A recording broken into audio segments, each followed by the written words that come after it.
अगर मैं आपको 20 साल पहले लेके जाऊं या 30 साल पहले लेके जाऊं, आज इलेक्ट्रिक व्हीकल्स जो चल रहे हैं, ये 30 साल पहले क्यों नहीं बने? बन सकते थे। या 30 साल पहले हमारे पास बिजली नहीं थी? या 30 साल पहले हमारे पास बैटरीज नहीं थी? ये ऑयल लॉबी थी जिसने इस इलेक्ट्रिक व्हीकल को बनने नहीं दिया। थैंक्स टू चाइना, जिसने इतने मास स्केल पे बनाए, और मास स्केल पे बनाने के बाद अमेरिका को फोर्स कर दिया कि आप भी बनाइए। अदरवाइज तो ऑयल लॉबी बनने ही नहीं दे रही थी। ऑयल लॉबी की वजह से तो ईरान का हमला हुआ था, ऑयल लॉबी की वजह से इराक पे हमला हुआ, ऑयल लॉबी की वजह से ही इजिप्ट लेबनान दोनों के दोनों डूब गए। तो ये ऑयल लॉबी थी जो ये काम कर रही थी। और ये अमेरिकन ऑयल लॉबी या ब्रिटिश ऑयल लॉबी वो चाहेंगे नहीं, पूरे पूरे अफ्रीका को बर्बाद कर रखा है इस ऑयल लॉबी ने। तेल वर्ल्ड का second largest after water, second largest traded item है। और उसमें मैसिव प्रॉफिट्स है। और मैसिव प्रॉफिट्स मतलब जब भी कभी ट्रम्प, आप ट्रम्प की जो गवर्नमेंट रही है इसकी हिस्ट्री देख लीजिए, ट्रम्प की गवर्नमेंट, ट्रम्प की पार्टी की हिस्ट्री देख लीजिए। जॉर्ज बुश थे, जॉर्ज बुश ने भी यही काम किया, जॉर्ज बुश के फादर ने भी यही काम किया। क्यों? क्योंकि इनको ऑयल लॉबी को बहुत स्ट्रॉन्ग सपोर्ट है। तो ये स्ट्रेट्स ऑफ हार्मोज का इशू सॉल्व होने नहीं दिया जाएगा। ऑयल लॉबी का प्रेशर, इलेक्शंस का प्रेशर, वो चाहते हैं कि ये सॉल्व हो जाए। प्रेसिडेंसी जो अमेरिका की है, राष्ट्रपति पद, उसकी गरिमा गिरती जा रही है। और इस समय सूरत हाल ये है कि इलेक्शन होने दीजिए। First first Tuesday of November election होता है हर बार। तो फर्स्ट ट्यूसडे बहुत दूर नहीं है, रिजल्ट सामने आ जाएंगे। ट्रंप की प्रेसिडेंसी कोलैप्स करती दिख रही है। ट्रंप हो सकता है ट्रंप का इम्पीचमेंट भी हो जाए। ट्रंप को ये बात समझ में आ रही है, ट्रंप के एडवाइजर्स को समझ में आ रही है, लेकिन ट्रंप कुछ इस तरीके के डिक्टेटर है, जो आदमी उन्हें सही बात बताता है उसे फाइट कर देते हैं, उसे निकाल देते हैं उनसे। तुलसी गैbbard भी गायब हुई। और हमने 10 देखे, आर्मी ने भी एयरफोर्स तीनों।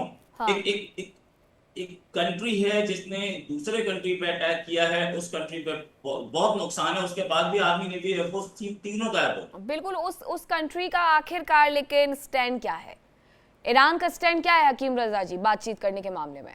बातचीत करना चाहता है ईरान, या फिर इसी तरीके से युद्ध में ही रहना चाहता है? नमस्कार जी। जी। देखिए, ईरान में पहले जो जितने बातचीत करना चाहता था कर लिए। अभी अवाम किसी हालत में भी राजी नहीं है बातचीत पे, और कोई भरोसा ही नहीं है। आपने देख लिया, कई बार बातचीत हुई, उसी टाइम पे धोखा दे रहा था। तो आपके पैनलिस्ट ने अच्छी तरह समझाए, military point of view, economic point of view, सब चीज अच्छी तरह समझाए हैं। मैं अलग तरीके में लेके जाना चाह रहा हूँ।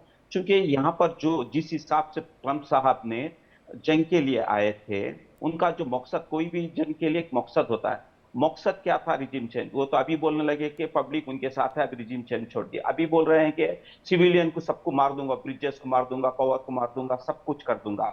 ये सब चीजें हैं ना, दादागिरी, गुंडाइज्म, जो सिविलाइजेशन को खत्म कर दूंगा, ये सब चीजें चलने वाले नहीं हैं आज के दौर में। जिस तरीके का जो तानाशाही, जिस तरीके की जो उनकी अहंकार, जिस तरीके की ज्यादा दादागिरी, अभी वो चीजें कोई भी लोग खड़ा हो जाएगा मजलूम का। देखिए, जालिम का कब तक चलेगा? आप मकसद से हट जाओगे। ये ईरान क्या है, एक आइडियोलॉजी पे जंग लड़ रहा है। उनकी आइडियोलॉजी है कि मसलन जो किरदारी जंग, एक तरफ है एस्टीम फाइल्स के जितने भी हैं, इसमें देखिए अभी फ्यूचर में जितने भी खाड़ी देश के किंगडम्स हैं, जो भी एस्टीम फाइल्स में, सबको इसराइल लाएगा, किसी को भी नहीं छोड़ेगा। अमेरिका नहीं चाहता हुआ भी अमेरिका को भी आना पड़ा, क्योंकि एस्टीम फाइल में फंसा हुआ था। ये किरदार है, ये एस्टीम फाइल की जालिमाना किरदार एक तरफ है, मजलूमाना किरदार एक तरफ है। ये दोनों किरदारी जंग है। यहाँ पर आप है ना, ये किरदार में आइडियोलॉजी क्या है? हुसैनी आइडियोलॉजी। क्योंकि आज अरबई खत्म हो रहा है। आज देखा आपने, इराक में करोड़ों लोग जमा हुए थे, इसी तरह पूरी दुनिया में हर शहर में हर जगह लोग जमा हुए हैं। सिर्फ क्या है, मजलूम बोल रहे हैं कि हमारा ये पूरे जमा होने का सब परचम हाथ में क्या है, रेड फ्लैग्स लेके हैं कि हमें बदला चाहिए, हमें बदला। यानी 1400 साल पहले जो हुआ है, ये किरदारी जंग जो चल रही है, जो कैरेक्टर वॉर चल रही है, वो आज तक चल रही है। इसमें खुल के आ गया है कि आप समझाने की जरूरत नहीं है। उस टाइम पे जो यजीद जो का जो किरदार था उस टाइम पे, आज क्या है, अमेरिका के पास मिलिट्री पावर है, चाइना के पास इकोनॉमिक पावर है। उस टाइम पे यजीद के पास इकोनॉमी और मिलिट्री पावर, यानी पूरी दुनिया की सबसे बड़ी ताकतवर शख्सियत थी। एक स्मॉल जो प्रॉफिट मोहम्मद के सन जो नवासे थे, वो छोटी सी लेके गए, पूरे शहीद हो गए, मगर आज भी मकसद बाकी है। ये जब मकसद आइडियोलॉजी पे जंग लड़ता है ना, इसमें क्या है, जितने शहादतें मिलते हैं उतना पावरफुल होते हैं। वो बोल रहे हैं कि आओ हमें शहीद करो और हमें स्ट्रांग बनना है, और हमें इसी तरह आप देख रहे हैं ईरान डे बाय डे, पहले आया था स्टेट ऑफ होर्मुज खुला हुआ था, ईरान पहले ही सुप्रीम लीडर बता रहे थे कि अगर इस बार जंग होगी तो स्टेट ऑफ होर्मुज बंद हो जाएगा, पूरे खाड़ी देशों को पहले ही पता है आपके पास जितने बेसस हैं सबको मार देंगे। ये सब कुछ हुआ। देखिए जंग से पहले, वार स्टार्ट होने से पहले जो ईरान के नेशनल सिक्योरिटी काउंसिल के चीफ थे, उन्होंने सुप्रीम लीडर के पास गए, बोले कि देखो आप अभी आपके ऊपर टारगेट है, आप है ना यहाँ अभी शहीद हो, आपको शहीद कर देंगे। तो उन्होंने बोला कि आपको सेफ लोकेशन में हमें लेना जाना चाहते हैं। वो बोले कि नहीं, अब तक मेरा रहना पूरी मुल्क के लिए था, अब मेरा जाना ये पूरे रीजन के लिए इनकलाब लाएगा। इसी तरह ऐसे ही हो रहा है।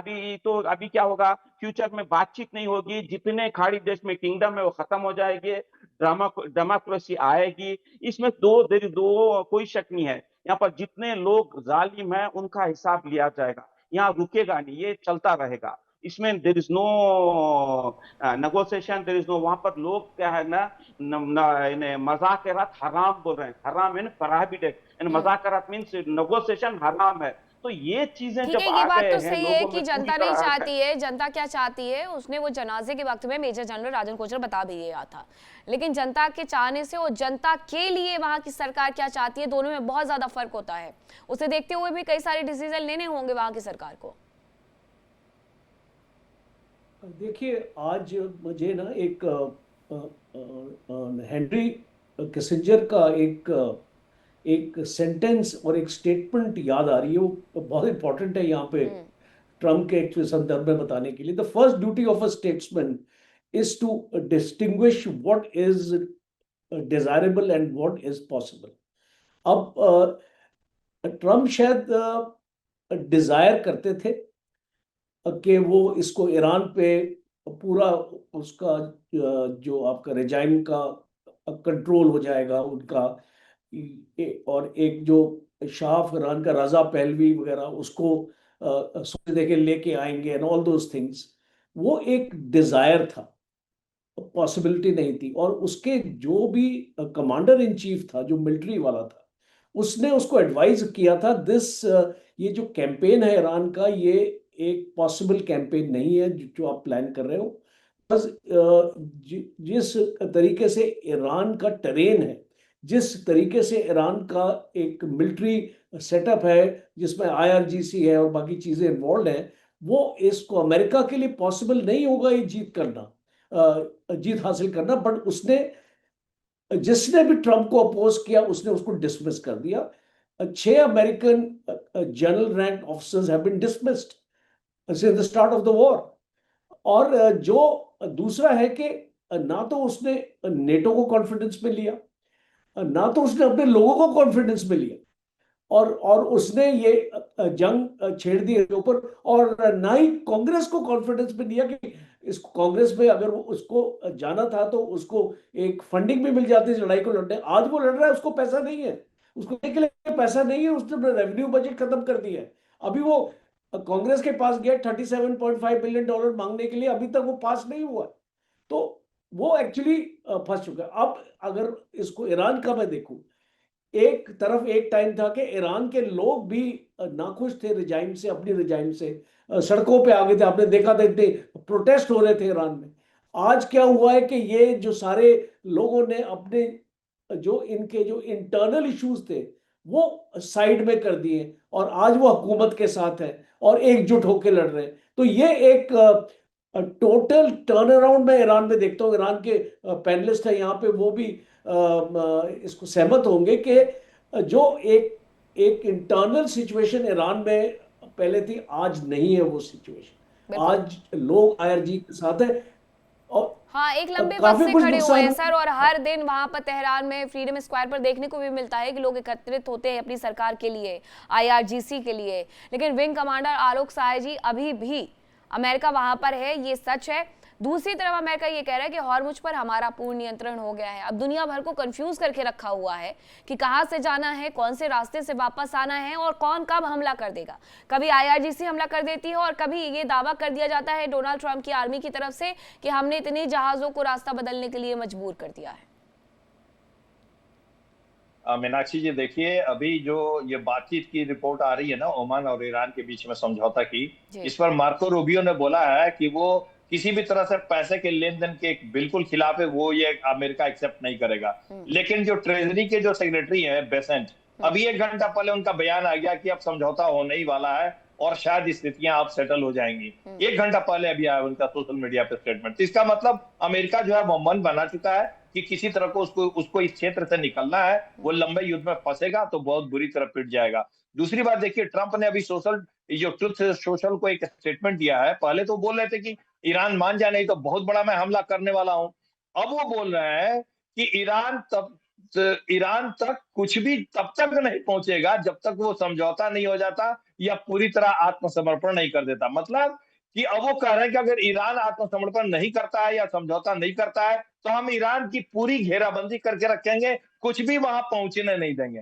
मतलब साफ है, वो पूरे आक्रमण के पक्ष में अब नहीं है। डेन केन ने जो उन्होंने राय दी है बिल्कुल सही दी है और ट्रंप को समझ में आ गया है कि आक्रमण करने से उनका नुकसान ही होगा। तो आप देखिएगा 1-2 दिनों में, मेरी ऐसी आशंका है मीनाक्षी जी कि 1-2 दिनों में, कल से परसों तक ये स्टेटमेंट आएगा कि एक एग्रीमेंट हो गया है और ये सर्विस शुल्क लिया जाएगा और अमेरिका अपनी खुद पीठ थपथपा के वहां से एक्सपर्ट की राय की जरूरत उन्हें बहुत ज्यादा है अमेरिका को खास तौर पर। लेकिन रोहित शर्मा जी, अमेरिका अगर यहाँ से एग्जिट कर भी गया तो मिडिल ईस्ट के बीच के देशों के समीकरण को पूरे तरीके से बदल करके जाएगा। बदल चुके हैं जी, बदल चुके हैं ऐसे कि मिडिल ईस्ट के जितने भी कंट्रीज है वो एक दूसरे पे हमला कर रहे थे। मतलब ईरान सब पर हमला कर रहा था, कहीं UAE में पीस बाय कर लिए, खरीद लिए शांति पैसा दे के। सऊदी भी खरीद रहा था लेकिन सऊदी की सेटिंग तो होती नहीं दिख रही है। बट ये बदल चुकी है। लेकिन अमेरिका क्या एग्जिट कर पाएगा, बड़ा क्वेश्चन ये है। क्योंकि चाइना को कई जगह फंसाया जा रहा है। चाइना कहीं अपनी एनर्जी को या बोले थे अपनी रिसोर्सेज को फंसाए रखे। रशिया के रिसोर्सेज यूक्रेन वॉर में फंसाए थे। तो इन दोनों को पहली बार तो मौका मिला है कि हम कहीं अमेरिका को फंसाए रखें, इधर से ये निकलने दें। मुझे तो चांसेस कम है। अगर अमेरिका निकलता है तो एक मिथ बहुत बड़ा जो मिडिल ईस्ट में हुआ करता था कि अमेरिकन बेस अगर हमारे पास है तो हम सेफ है, वो मिथ टूट चुका। अब आगे आने वाले टाइम में होगा क्या? अगर अमेरिका इससे पुल आउट करता है, मिडिल ईस्ट बहुत बड़ा ग्राउंड बन जाएगा। हम आपस में ये कंट्रीज फिरते हुए देखेंगे, गाय बगाए मिसाइल्स जाते देखेंगे, ड्रोन्स जाते देखेंगे। और एक लॉन्ग टर्म में हम ये भी देखेंगे कि पाकिस्तान सऊदी अरेबिया अलायंस, जिसमें अब दूसरे कंट्रीज भी घुसना चाह रहे हैं, तुर्की भी घुसना चाह रहा है, उसमें कुवैत भी आना चाह रहा है। देखिए इंडिया डेली 24/7 अब आपकी स्मार्ट टीवी पर। इंडिया डेली मौजूद है सभी डिजिटल प्लेटफॉर्म पर लाइव और लगातार। इंडिया डेली 24/7 हर दिन राष्ट्र को समर्पित।